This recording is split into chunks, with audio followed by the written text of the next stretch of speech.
Bienvenue tout le monde, on se retrouve aujourd'hui pour une nouvelle vidéo les amis. On va partir sur un nouveau concept. On n'est plus dans le délire jeux vidéo, sport, vidéo réaction. Il y en aura d'autres bien sûr. Mais là on est plus sur un concept fait divers.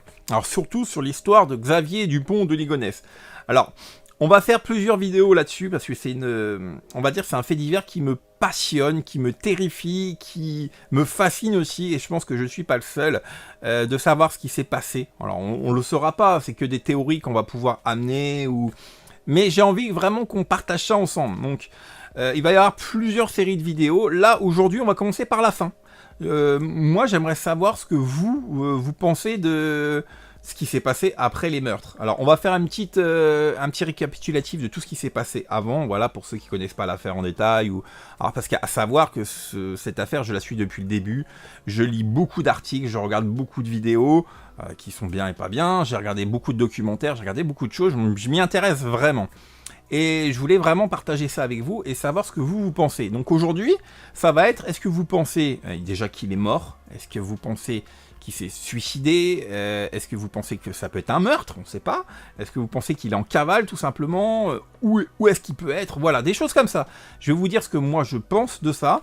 Ce que j'imagine, ce qui n'est pas forcément le cas, mais voilà ce que j'imagine par rapport à tout ce que j'ai vu, et en parler avec vous, et vous en commentaire, n'hésitez pas à dire ce que vous en pensez, si vous êtes d'accord avec moi, pas d'accord avec moi, si vous avez d'autres peut-être faits que je ne connais pas, voilà. C'est quartier libre les gars, tant que ça reste vraiment propre, hein, pas d'insultes, pas de choses comme ça. On n'est pas là pour partir en cacahuète. Alors, l'affaire de Xavier Dupont de Ligonnès, elle a eu lieu en début avril. Alors, je crois qu'ils annoncent les meurtres entre le 3 et le 4, dans la nuit du 3 au 4 avril 2011. Alors, déjà, Xavier Dupont de Ligonnès est toujours innocent. Hein. Vous savez, en France, tant qu'on n'a pas été jugé coupable, on est innocent. Donc là, on présume... On imagine que c'est lui qui a tué sa famille. Il y a tout qui regroupe ça. Donc là, on est vraiment parti là-dessus. Sauf s'il y en a qui ont d'autres théories, n'hésitez pas à le dire, mais on est parti là-dessus. Il est innocent jusqu'à preuve du contraire. Malheureusement, là, il n'y a pas eu de procès, comme il a disparu. Donc, on est bien d'accord là-dessus. Voilà. Donc, il est accusé d'avoir tué sa famille, donc ses 4 enfants. Alors je veux pas dire de bêtises, ils avaient 21, 18, 16 et 13 ans. Je crois que c'est ça, j'avais noté quelque part. Voilà. Arthur 21, Thomas 18, Anne 16 et Benoît 13 ans. Et sa femme. Il a tué donc du coup 5 personnes et les chiens aussi, il faut pas les oublier. Voilà, dans la nuit du 3 au 4. Xavier Dupont de Ligonnès, il a 48 ans, c'est un commercial donc qui a des grosses difficultés dans son boulot. Apparemment, la dernière année ou l'avant-dernière année, il avait ramené que 4000 euros. Donc, vous voyez, c'était un peu compliqué. Sachant qu'ils avaient un train de vie très important dans cette famille-là, ils avaient un bon train de vie. Et Xavier Dupont de Ligonnès, du coup, avait des gros soucis d'argent. Donc, c'est là où... À savoir, ça on verra ça plus tard, ce que vous pensez comme théorie là-dessus, ça sera dans une autre vidéo. Nous, vraiment aujourd'hui, c'est savoir où il est, quoi, simplement. Donc, il avait vraiment des gros soucis d'argent. Et dans la nuit du 3 au 4, il a tué sa famille, il les a endormis. Alors sachant que du 3 au 4, il a tué 4 enfants et il a tué un autre enfant le lendemain, mais pareil, on va pas rentrer dans les détails là-dessus. Donc il les a j'allais dire empoisonnés, mais non, il les a endormis avec des somnifères. Et après, il les a tués par balle, avec une carabine. Voilà, là, ça, c'est le truc de base. Quand j'y pense, manquer des enfants, c'est vraiment spécial. C'est ça qui me... Comment on peut en arriver là, c'est fou. Donc, les théories disent que, plus ou moins, qu'il aurait fait ça par rapport à l'argent, comme c'était une personne très égocentrique, une personne qui avait une très haute estime de lui, voulait pas que ça se sache qu'il avait eu des grosses difficultés. Il était vraiment sur la fin, les huissiers sonnaient à la porte, voilà, il voulait pas que sa famille apprenne qui il était vraiment. On en est là, on va pas aller plus loin dans ces détails-là, donc il y a aussi... on parle de la religion aussi, que ça serait un sacrifice par rapport aux religions, etc. Mais on développera ça plus tard, parce que déjà, rien que là, je vais un peu dans les détails. Donc il aurait tué sa famille, il l'aurait enterré dans le jardin, voilà. Et donc il serait parti dans le sud, sachant que l'histoire se passe à Nantes, je ne l'avais pas dit au départ. Il serait parti vers Roquebrune, ou à Roquebrune exactement, où il aurait passé une nuit dans un hôtel un peu chic apparemment. J'ai plus les noms, ça c'est pas bien important. Il aurait passé sa dernière nuit à Roquebrune dans un F1. Ou il aurait abandonné sa voiture. On l'aurait vu la dernière fois tirer 20 € à un distributeur où on voit les images. Et il serait parti donc du coup à pied avec sa carabine. C'est voilà les dernières infos qu'on a. C'est ça, il serait parti seul à pied avec sa carabine. Et en direction des falaises, des forêts. Je connais pas trop le coin là-bas, mais apparemment il y a énormément de coins où on peut se suicider et on ne retrouverait jamais le corps. Donc voilà une des théories qui dirait que Xavier Dupont de Ligonnès serait parti tout seul avec sa carabine, qui serait donné la mort dans un lieu vraiment compliqué à trouver, et que l'affaire resterait là. Et moi, je sais pas pourquoi dans ma tête, je me dis, ce gars-là, il est en cavale. Il a tout organisé de A à Z. C'est-à-dire que c'était quelques jours avant, il avait été acheter de la chaux, du ciment, il avait tout acheté pour enterrer, essayer de maquiller au maximum son crime. C'est vraiment quelque chose d'organisé. Et je me dis, quelqu'un qui tue sa famille se suicide derrière, ou fait quelque chose, je sais pas, parce qu'il est resté quand même, je dis pas de bêtises, une dizaine de jours en vie après les meurtres.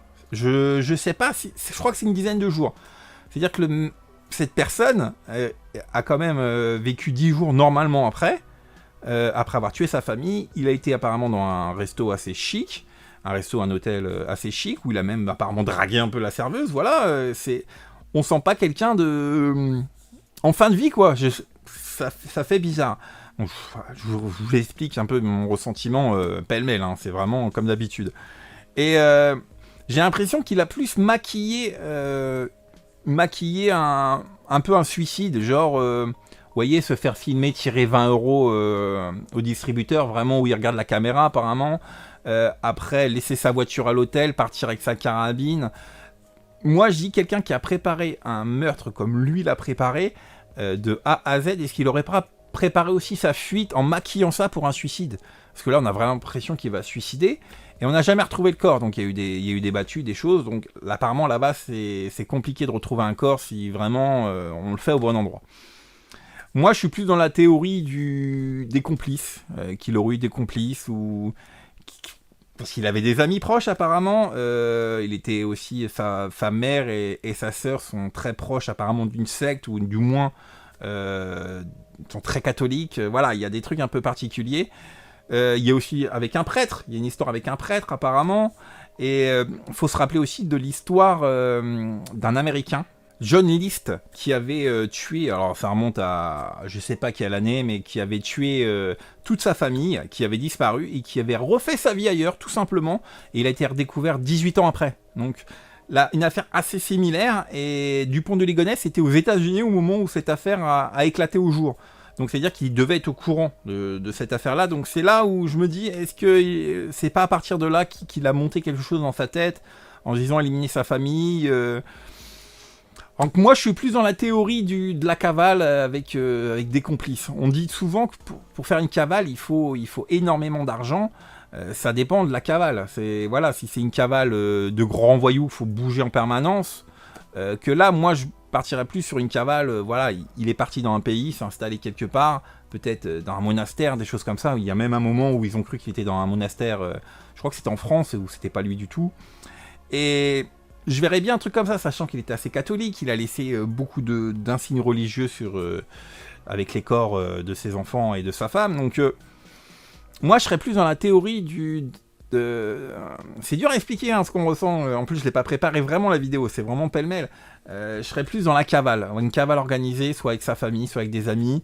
Je sais pas, je trouve ça bizarre d'aller se suicider 10 jours après tout ça. Ou alors vraiment au bout de 10 jours il se retrouve au bout du rouleau, c'est-à-dire qu'il a plus d'argent, il a plus rien, il dit allez, c'est fin de ma vie, voilà. Mais moi je vois plus un homme en cavale, un homme... Pourquoi il s'est pas suicidé, ou pourquoi il s'est pas suicidé tout de suite avec sa famille après, voilà, il y a un truc qui est... Je sais pas, c'est ma façon de penser, alors surtout n'hésitez pas à dire ce que vous en pensez. Voilà, moi je pars sur la cavale, il est parti, là il est quelque part, il peut être aux États-Unis, il peut être en Australie, il peut être... voilà, il peut être partout. Il peut être partout, sachant que quand il est à côté de l'Italie, à partir de l'Italie, tu peux partir partout. Et en plus, dans l'affaire, apparemment, son téléphone a été borné 2 fois, un jour d'intervalle, à un endroit où les faux papiers, il y a beaucoup de faux papiers qui circulent. Donc il ne serait pas allé la première journée commander des faux papiers, et la deuxième journée récupérer les faux papiers justement pour sa cavale. Voilà, il y a tellement de trucs, on sait pas. Donc moi, je suis sur la cavale. Je suis parti sur la cavale. Je pense qu'il est en cavale, qu'on le retrouvera peut-être un jour. Mais vous, si vous avez d'autres théories, si vous pensez qu'il est simplement suicidé quelque part, qu'il a été tué, ou une cavale ailleurs, voilà, si vous avez quelques théories aussi à proposer, n'hésitez pas.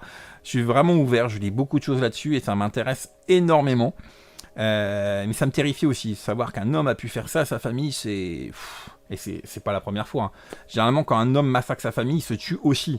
Et que là, ce qui est quand même délirant, c'est que lui, non. 10 jours après, il était encore en vie. Donc c'est ça le... Comment vivre avec ça, comment... Voilà. Donc, en tout cas, on sait ça a déjà existé aux États-Unis où un homme a tué sa famille. Je crois qu'il a tué sa mère, il a tué sa femme et ses enfants. Lui, il a même un cran, il a même tué sa mère. Et il a refait sa vie ailleurs, il a été redécouvert 18 ans après. Donc voilà. On en est là. J'espère que cette petite vidéo un petit peu fait divers vous a plu. Je vous ai raconté vraiment rapidement l'histoire du pont de Ligonnès, hein, on est d'accord. Hein, c'est les grandes lignes. J'ai pas été dans les détails, je suis pas rentré, voilà. Donc, n'hésitez pas à laisser un petit commentaire, laisser un petit pouce bleu si vous avez aimé, vous voulez une suite. Donc après, j'aimerais bien reprendre à zéro, c'est-à-dire reprendre vraiment l'affaire et puis faire des vidéos avec vous un peu plus travaillées où on avance tous ensemble. Bon. Je vous fais des gros bisous, merci encore d'avoir suivi cette vidéo. On se retrouve pour la deuxième vidéo qui devrait pas tarder sur cette affaire et on verra sur quoi on part, mais je pense que je repartirai vraiment du début. Là, c'était la cavale, c'est ça qui est assez fascinant dans l'histoire, mais on partira vraiment du début et savoir voilà, comment cet homme a pu en arriver là, c'est quand même dingue. Bon allez, je vous fais des bisous, à la prochaine les amis, prenez soin de vous, ciao, bye.